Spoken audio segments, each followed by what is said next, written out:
Assalamu alaikum wa rahmatullahi ta'ala wa barakatuhu. Barkanmu da sake saduwa da ku a cikin wannan channel mai albarka Sharifawa Tech. Ga wanda wannan ne zuwansa na farko, idan na mana subscribe, sannan idan na mana ƙararrawar sanarwa domin sanar da shi sababbin shirye-shiryenmu da zarar mu ɗora. Yau insha Allah za mu koya yadda ake converting ɗin kowane irin coin zuwa USDT. Kamar yadda kuke gani gashi mun shigo Binance, sai ka je ka danna akan wallet da ƙasa. To daga sama za ka iya zaɓa kowane irin coin kake da shi wanda za ka yi converting, amma mu yanzu za mu yi amfani da SLM ne gashi nan daga sama. To shi za mu yi amfani da shi mu mai da shi zuwa USDT. Za ka iya yin amfani da kowane irin coin. To yanzu sai mu dawo mu shiga a market.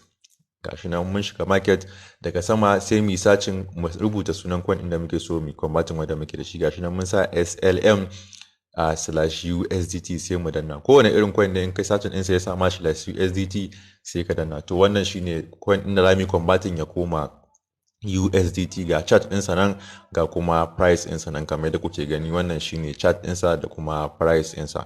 To sai ka je daga ƙasa ka danna akan sell kamar yadda kuke gani. In mun danna akan sell zai kawo mu nan, da ya kawo mu nan gurin, daga sama ga wani guri nan an sa buy, an sa kuma sell.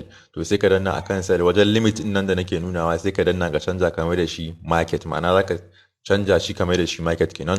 Daga ƙasa kuma ga wajen wasu percentage kenan, sai ka cike su gaba ɗaya, ma'ana zaka yi converting din wannan coin din ne gaba ɗayan sa duka, baka son ka rage komai. In zaka rage sai ka rage. To in ka sa gaba ɗaya sai ka danna akan sell SLM kamar yadda kuke gani. Idan ka danna kamar haka, to da zarar ka danna wannan sell SLM din zai ce maka success. To shikenan wannan coin din ya convertu, ma'ana ka yi converting ɗinsa kenan. Sai ka koma wallet kenan. In ka koma wallet, to gashi nan daga sama kun ga gashi nan na farko za ku ga gashi nan USDT 107 kamar da kuke gani. To wannan shine yadda ake converting din kowane irin coin kake da bukata kai converting. Yanzu sai kai transfer sa shi coin din, tunda yanzu yana spot, to dole ne sai ka yi transfer sa. Idan kana so ka sai da ita dalar, sai ka yi transfer coin din daga spot zuwa funding wallet kenan. To yanzu abinda za mu kenan, za mu mai da shi funding wallet gashi nan daga sama.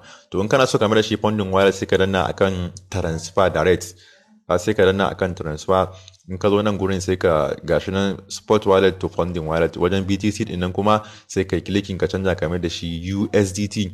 Daga nan kuma sai ka danna max, ma'ana gaba ɗaya za ka yi transfer wannan coin din daga spot wallet zuwa funding wallet domin yin P2P. sai ka danna akan confirm transfer. So idan ka danna akan confirm transfer, to shikenan ka tura wannan USDT din daga spot wallet zuwa funding wallet, wanda anan ne zai baka dama wajen yin wato ainihin P2P ka sai da USDT ɗinka. So wannan dai a takaice shine yadda ake yin converting din kowane irin coin ya koma zuwa USDT dollar kenan. Kowane irin coin kake da shi, wannan hanyar zaka bi domin converting. Kun ga gashi nan ya koma funding wallet. To wannan shine yadda ake yi. Kada ku manta ku danna mana subscribe, sannan ku danna mana ƙararrawar sanarwa. Mun gode.